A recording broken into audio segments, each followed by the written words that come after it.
So after a 2-hour trip from Haneda, we have made it to Hokkaido.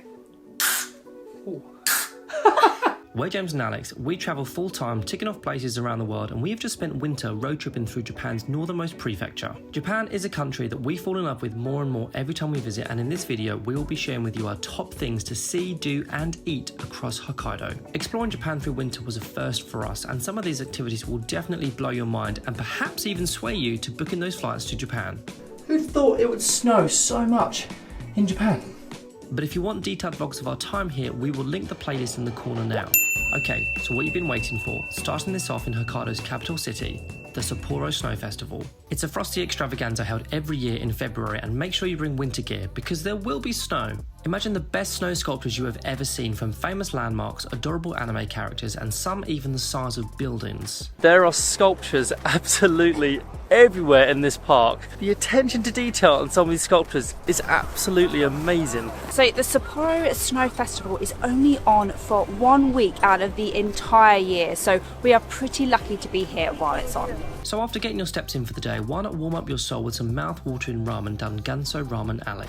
This legendary alley is a haven for ramen enthusiasts going back to the 1950s. Step into an alley of savoury aromas as ramen masters prepare bowls of perfection. So you can tell which restaurants are more popular than others because the queues are ridiculous.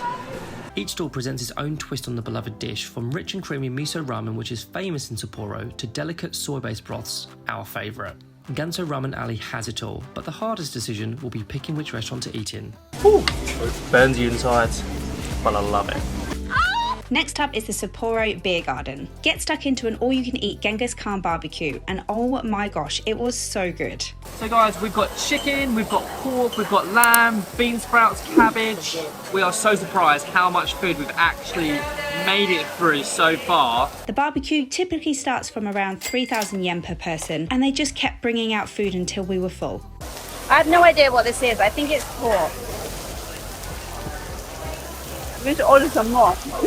And of course, you can't visit the Sapporo Beer Garden without trying a homebrewed Sapporo beer. With a few different options to choose from, including chocolate beer, this dinner experience is a must. Arigatou gozaimasu. And moving on to our next activity, if you're looking for panoramic views of Sapporo, then head up to the 38th floor of the JR Tower Observatory. Here we go. The admission fee is 800 yen per person, which we think is well worth it to see the skyline from this vantage point. Sunset would be an awesome time to visit, but we still got lucky as during our visit it began to snow. You even have these views in the toilets. How insane is this? You can literally pee with a view of Sapporo.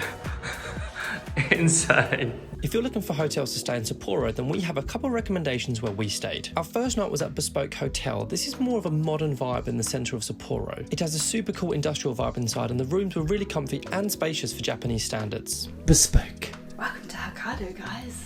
But our pick for hotels in Sapporo has to go to Yuen Hotel. This was an amazing stay with a good blend of traditional and modern Japanese charm. We enjoyed the unique experience of staying in a Ryokan-style room which has tatami floors and futon beds. This is always one of our favourite ways to immerse into the cultural heritage of Japan. Plus, the matching his and hers yukatas are a nice touch. Top marks, Yuen Sapporo. For the Japanese in my hair. Arigatou gozaimasu. Before you leave Sapporo, a place not to be missed is Nijo Market. Since Hokkaido is surrounded by water, fresh seafood is hugely popular here. There are 15 fisheries and fishmongers all selling their catch each day. Just to give you guys a perspective, that's the size of the crab legs. And every store has a different offering, and you can also grab fresh sushi inside the market itself. Apparently this is a very popular place to have the freshest sashimi. It looks amazing.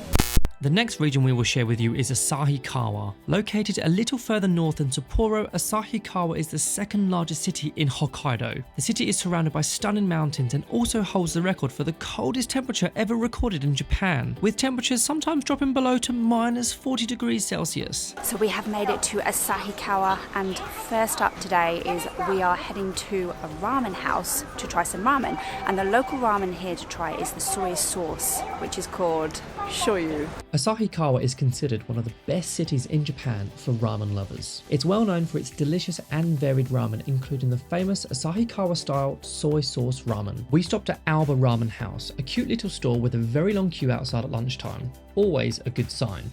This looks so good. I'm gonna smash this whole thing within minutes. The owner even came outside in the cold to take our order ready for when we sat down inside. Honestly, one of the tastiest ramens we've ever had. The one yesterday was delicious, but that just...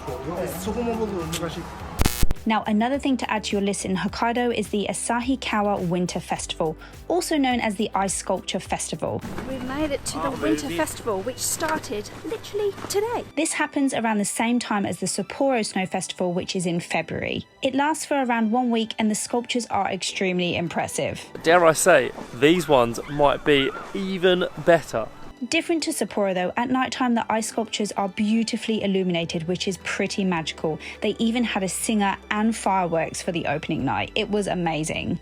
Now, this next activity at Clark Horse Riding was without doubt a highlight of our entire trip. We travelled around 20 minutes outside of Asahikawa to a local family who looked after these beautiful horses. We're about to do some horse riding. No, horse riding through the snow. Never done that before. Oh, I'm so excited. It looks amazing outside, so let's hope we don't freeze. After becoming acquainted with the horses, we did a short trek through the forest in the snow, and it was so magical that I actually cried. It is snowing so much. This is the best experience ever. Oh my god. I have to say, this has been one of the best experiences we have ever had in Japan. And I'd say it's probably up there with some of the best experiences we've had in the whole entire world. There is just nothing quite like it. Okay guys, we have made it to Fururito. Fururito is a former vegetable market in downtown Asahikawa, which has now become a late-night drinking and dining alleyway. There are izakayas, which are essentially a gastropub, ramen shops, sushi restaurants, yakitori restaurants, and bars that serve sake. So I think we're going to hunt down some delicious food. There is plenty to choose from. We stopped at one to try some yakitori and, of course, some Japanese beer. This was a really fun and intimate sit-down experience where you can watch the chefs prepare your food. Our trip through Hokkaido continues, and the next place on our list is Abashiri, which is on the north coast of Hokkaido. And Abashiri is where you can find the famous drift ice. Drift ice is essentially frozen water and snow turned into huge chunks of ice floating in the ocean. It typically reaches the coast of Abashiri in mid to late January and disappears again by mid-April. The best time to view it is usually around the second half of February, but because of global warming, it's becoming more and more difficult to witness. One of the best and easiest ways to see the drift ice is from a drift ice cruise, and this departs from the Abashiri port and takes you out to sea where drift ice is more likely to be found. The cruise takes around about an hour and runs several times a day, but again, we can only reiterate you'll be lucky to see it. After your cruise, grab a bite in the Abashiri Port Food Court. We grabbed tonkatsu curry and deep fried trout. We can confirm both were absolutely delicious. Oh my god, that is so good. You're going to really like that. And you also have to try drift ice blue beer. It's literally blue. That is crazy. This can only be found in this region. So our driver kindly recommended a stop on the way up to where we're going. And this place is absolutely insane. It is so cold. I think it's about -13 right now, and poor James is out here. He's flying the drone, but just wait to see what we can see through the drone controller because it is epic.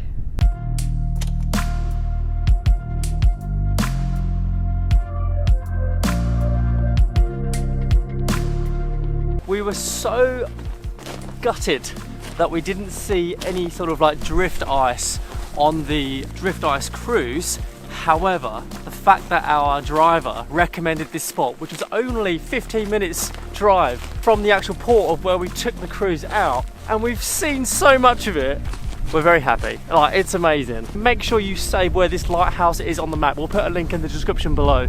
Everything he just said.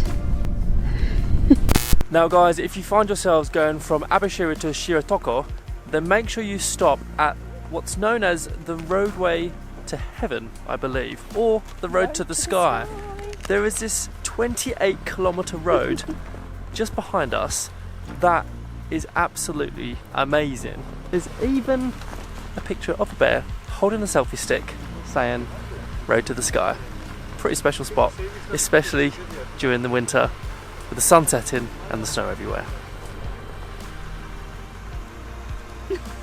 In terms of accommodation in Abashiri, the next place we stayed at was one of the most special hotels in all of Hokkaido, in our opinion. This was the Lake Abashiri Suruga Resort. Whilst this was at the pricier end of cost at $400, it really was unique in so many ways. The hotel itself is very grand with 9 floors of rooms, and our room was huge and decked out inside in a traditional decor. It had futon beds, sliding doors and a balcony outside. The temperature is minus 15. However, if I tap on the feels like, it says minus 21. I'm so cold. We also loved the complimentary yukatas, which we pretty much wore everywhere around the hotel. One of our favourite parts was the outside onsen. Once we got past the freezing snow, we could relax in this beautiful onsen outside. Other features inside the hotel included a huge bar with an insane fireplace and even a place to listen to classical music. And for breakfast, they had one of the best spreads. We loved that you could heat your miso soup at the table, and the buffet selection was extensive with a mix of Japanese and Western food. And located just 10 minutes around the corner is the Museum of Northern Peoples. This is a museum that shares history around the Ainu people, who were the original inhabitants of northern Hokkaido. It also shares information on other subarctic regions around the world. You can see how people used to live hundreds of years ago, what they wore and how they kept themselves warm in these freezing temperatures. Talking of freezing temperatures, the next stop on our list takes us further up north towards Shirotoko National Park at a place called Utoro, where we took part in drift ice walking. Go, go, go, go, go! We've just been given a step-by-step guide as to actually how to put on our wetsuit, so we can pretty much take off quite a few layers because the wetsuit itself isn't just a wetsuit, it also keeps us very warm as well. We're a little bit nervous, but I think we should be okay. So I think we're going to go get changed and get out onto the drift ice. Similar to Abashiri, in this part of Hokkaido there is an abundance of drift ice, and you can go on a tour that actually takes you out to walk on top of it. This is awesome. And yes, this is the only place in Japan where you can do this. Now after that cold activity, it's time to heat up with some lunch, and there's nothing better than ramen. There is a restaurant called Namishibuki Ramen, and it was the perfect meal to warm us up. This must be our 10th ramen so far on this trip. You can't come to Japan and not eat ramen at least once or twice. A day. Or a day, but I think we've had it for the past 4 days, so we're doing pretty good. Just up the coast is an amazing waterfall called Oshinkoshin Falls, and is rated as one of Japan's best 100 waterfalls. Okay guys, we've made it to Oshinkoshin Falls. We were not sure if it was going to be frozen because it is about minus 12 at the moment, but it is flowing and it looks pretty awesome. It's definitely worth climbing the slippery steps to the top to soak in this wonder. If you're looking for accommodation in Shirotoko National Park, then it's worth checking out Umi ni Katsurara. This is a traditional style ryokan with tatami floors and futon beds. It's located just in front of the ocean with amazing views and offers male and female onsens. We definitely recommend the kaiseki breakfast in the morning. You simply have to try this when you're in Japan. The breakfast consists of many small plates made up of fresh fish, an egg, salad, fruit, warm rice, and of course, miso soup. Which is heated the coolest way by an actual candlelight.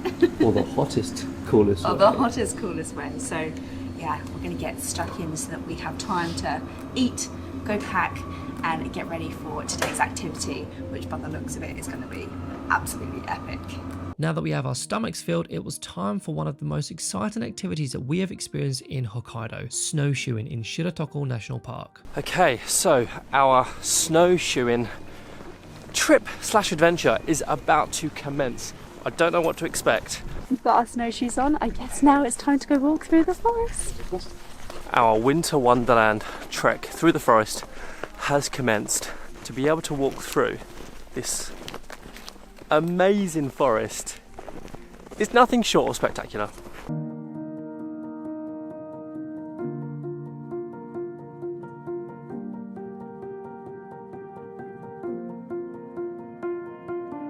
So that just about sums up our top things to see and do in Hokkaido during winter. We hope that you enjoyed this video and it has helped you plan your upcoming trip, or at least helped inspire you to one day visit this beautiful part of Japan. If you have any questions, please leave a comment below, and if you want to see more of our travel content, please hit that subscribe button. Until next time, we'll see you on the next video.